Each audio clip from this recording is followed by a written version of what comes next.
caldereta. Let's start cooking. Here's the ingredients for our beef caldereta. We need oil, garlic, onion, boiled beef,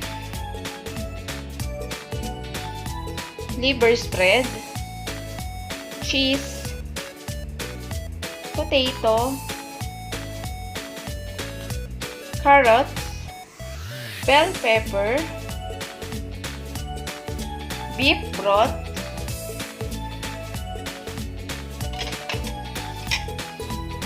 tomato paste, beef cubes.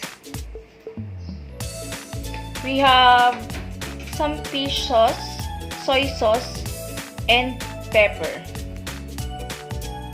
Okay, let's start cooking.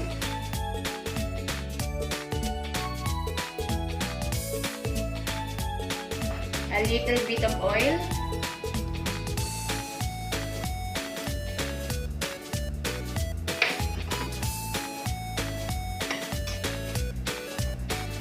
Once the oil gets hot, saute onion,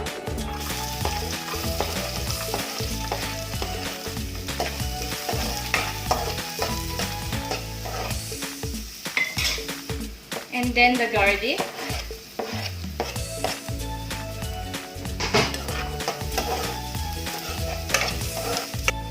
Once your garlic turns brown, you can now add the carrots, then add potatoes,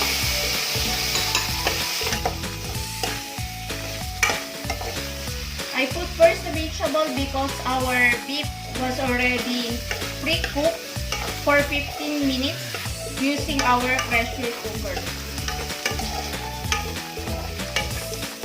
Then we're gonna add a half portion of the bell pepper.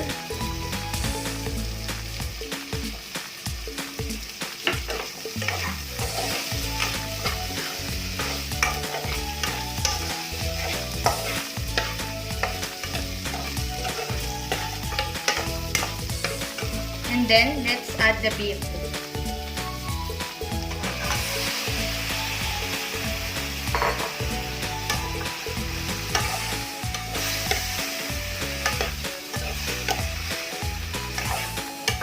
This is just a half kilo of beef,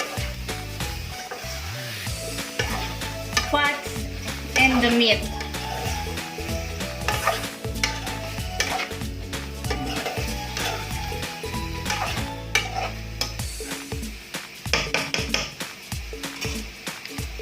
Now, we can add our tomato paste. We're just gonna put around 40 grams of tomato paste.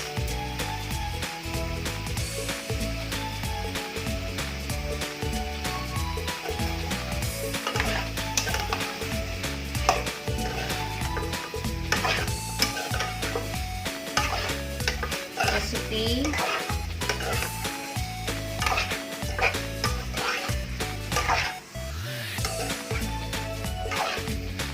Now, let's put our liver spread.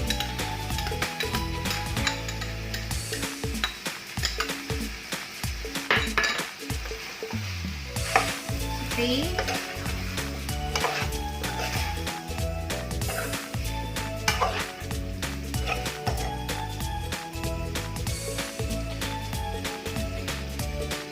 Add a little of your beef broth.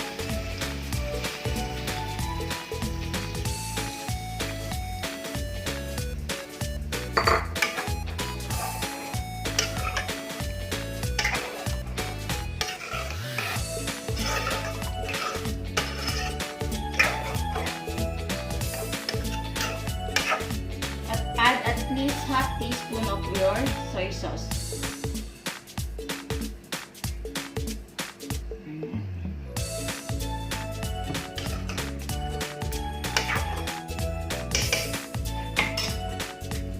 Cover it and let it simmer for around 10 to 15 minutes.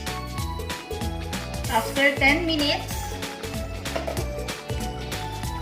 Let's add the half portion of the nor cubes, beef nor cubes.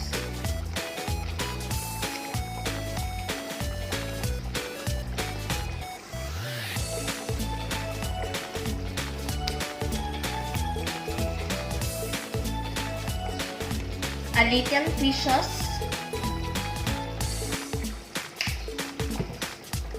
And pepper.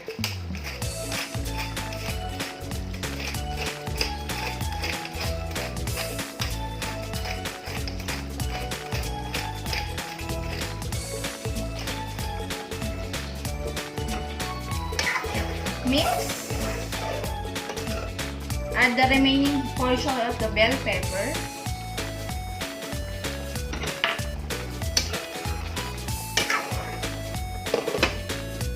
Let's wait for another 1 to 2 minutes.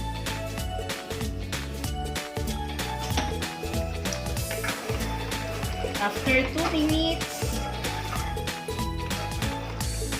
here's now our beef caldereta looks like. If you want a little kick or spice to your caldereta, you can add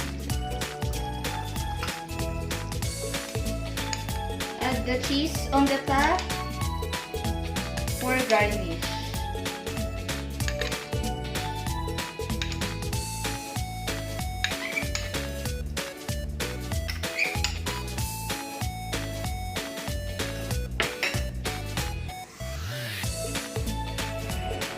Our finished product, beef caldereta.